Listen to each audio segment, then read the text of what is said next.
مرحبا، يسعد لي اوقاتكم بكل الخير يا رب. اليوم الوصفة عنا هي صينية البطاطا بطريقة كتير سهلة وبسيطة وطعمة غير شكل، فعلا ما في أطيب منها.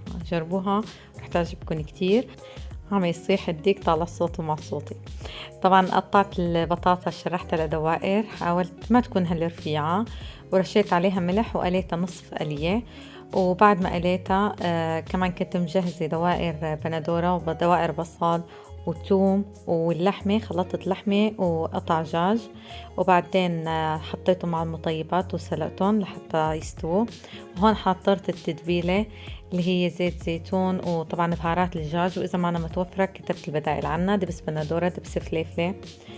وبعدين خلطتهم منيح ورشيتهم على البطاطا اللي كنت قاليتها نصف قلية. طبعا رتبت البطاطا بصينية الألمنيوم، مثل ما قلت لكم صينية الألمنيوم بحس الأكل فيها أطيب من صينية الستانلس، ما بعرف ليش، ما بعرف إذا أنتم مثلي كمان هيك. طبعا ضفت على التتبيلة كمان من مرقة الدجاج اللي سلقته، زدت عليه معلقتين وخلطتهم.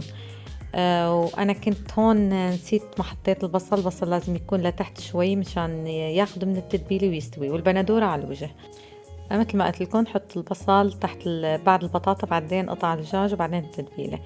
وطبعا قبل ما تستوي صينية البطاطا ب10 دقايق بس أو 5 دقايق بحط الثوم وحامض وزيت زيتون، بخلطهم بعدين برشهم عليهم وبرجعهم على الفرن 5 دقايق بس، وبتكون جاهزة لحتى ما يحترق الثوم. وإن شاء الله تكون عجبتكم طبختنا لليوم.